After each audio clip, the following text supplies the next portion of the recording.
Good morning! It is another Monday in a series of Mondays that is your life and mine. What is fantastic about this Monday? This Monday gives you a whole new day to change things that aren't making you happy and to embrace the things that are. Why does that matter? Because it reminds us that every freaking day we have choices that we get to make. Do I stop for breakfast? Do I eat the Pop-Tarts that I keep as emergency food in my breakfast bag, my lunch bag? Do I get upset about silly stuff the kids do? Do I not get upset about silly stuff the kids do? But we all have choices, and even though they seem little, they may be big in the scheme of things and we don't even realize it.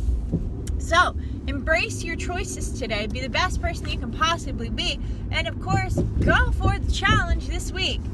This week, I want you to think about comparisons. Why comparisons? Because comparison is absolutely the thief of joy.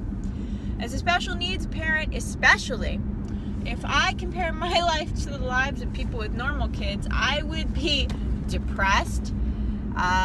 Pretty much depressed. And just feeling like sometimes I feel robbed of the opportunities and the normalcy and this, that, and the other. Thank God I'm not normal, because that might actually affect my joy. When you compare, it is more about you than them. You know, this whole obsession with tabloids and what famous people are doing. It's like, what? Why?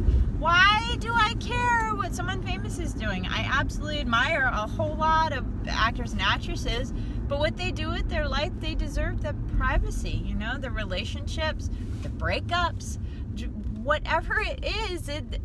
We expect privacy when we go through these things, so why aren't we giving it to them? That's cruel, if you ask me. And if you're using other couples to compare your joy in your relationship, there's probably already a problem that you need to speak with your significant other about. I remember when things were really, really, really bad, comparing, not because I was already feeling like there wasn't a healthy happiness in my relationship, but comparing because I wondered if being that miserable was normal. Seriously. I was trying to establish a baseline for normalcy, but I already knew that it wasn't normal. I knew that it wasn't normal for people to not communicate about where they were and what they were doing, especially as a parent, especially as someone that worked unusual hours. I already knew that it was abnormal to not be appreciated for everything I did. I already knew that it was abnormal and unhealthy the way that I was being treated. But as kind of a last act of desperation, I sought comparison to validate that my feelings were real. I get that. And if you're at that point, just run, baby, run. Because it's not good. When comparison is healthy, is when we compare ourselves now to ourselves where we want to be and ourselves in the past.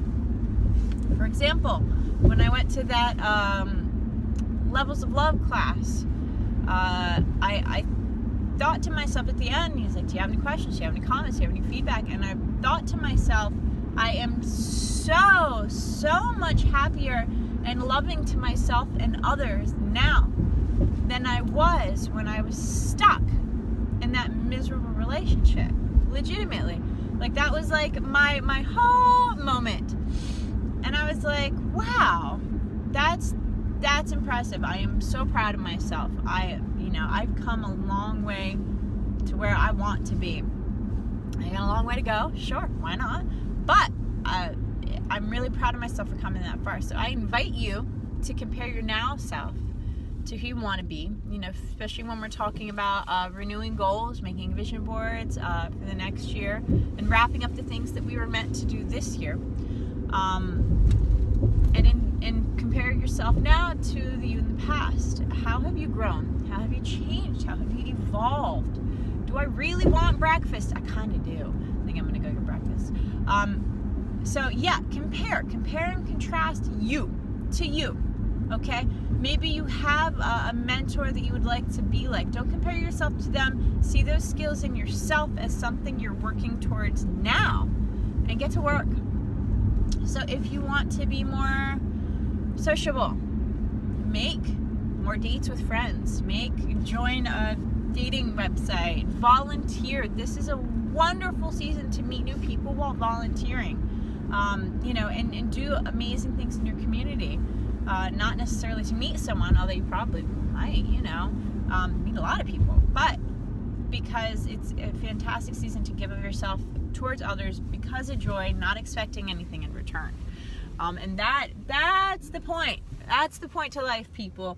If anyone said, what is the life lesson? What is the thing I'm meant to learn? What is the purpose of life? And I would truly tell you that it is to give of yourself without expecting anything in return and just enjoying the happiness that follows.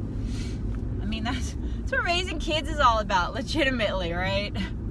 It ain't easy, but it's worth it. So yes, I hope you have a wonderful week. I hope you had a wonderful holiday weekend. I hope that you did not have terrible family stress and all that jazz. Although it's life, it's part of your lessons of learning through all the stuff that you're going through as a imperfect human. Hooray! And for those of you that are stuck in the middle of a lesson right now and you may feel frustrated, allow me to say, keep going. Keep going, because just like me with the awful brown hair, I knew I was on my way to something great, and blam, red. So get yourself some bling, get yourself some red in your own way, of course, no pressure.